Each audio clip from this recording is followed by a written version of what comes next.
حضرت مجد علی ثانی رحمۃ اللہ کا ایک واقعہ ہے، فرماتے ہیں کہ میں بیٹھا مکتوبات لکھ رہا تھا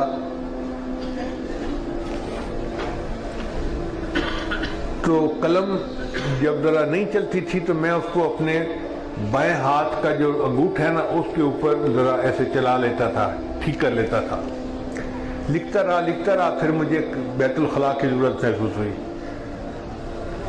تو فرماتے ہیں کہ میں بیت الخلاء میں گیا۔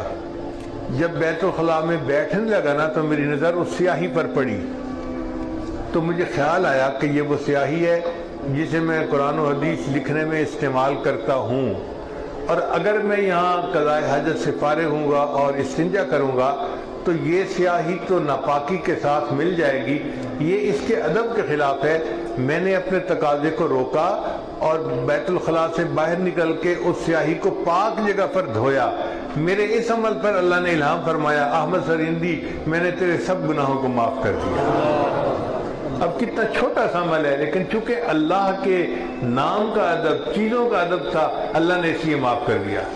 کتابوں میں لکھا ہے کہ زبیدہ خاتون ایک بہت نیک ملکہ تھی جس نے نہر بنوائی تھی جس سے ہزاروں لاکھوں لوگوں نے فائدہ پایا تھا۔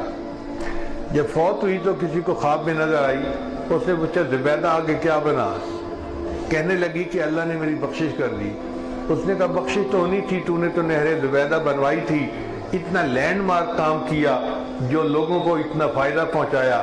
اس نے کہا نہیں، نہر زبیدہ کا تو مسئلہ پیش ہی نہیں ہوا، ایک چھوٹا سا عمل تھا جو مجھے یاد ہی نہیں تھا، میرے اللہ کو پسند آ گیا۔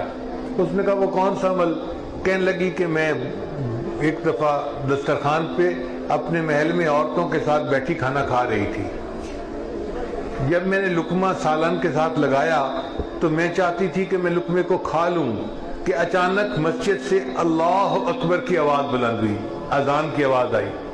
کہنے لگے جیسے ہی میں نے اللہ کا نام سنا تو میں نے محسوس کیا کہ میرا جو دوپٹہ تھا نا وہ پورے سر کو کور نہیں کر رہا تھا، آدھے سر کو کور کر رہا تھا۔ تو میں نے لقمے کو تو رکھ دیا، پہلے اپنا سر ڈھانپا اور پھر لقمہ کھایا۔ اللہ نے فرمایا کہ تو نے میرے نام کا اتنا ادب کیا کہ لقمے کے کھانے میں چند لمحے کی جو تاخیر کی، میں اس پر تیرے سب گناہوں کو معاف کر دیتا ہوں۔ تو ہمارے وہ عمل جو ہمیں یاد ہی نہیں ہوں گے، اللہ ان کو بھی بہانہ بنا کے قیامت کے دن بندے کے گناہوں کو معاف فرمائیں گے۔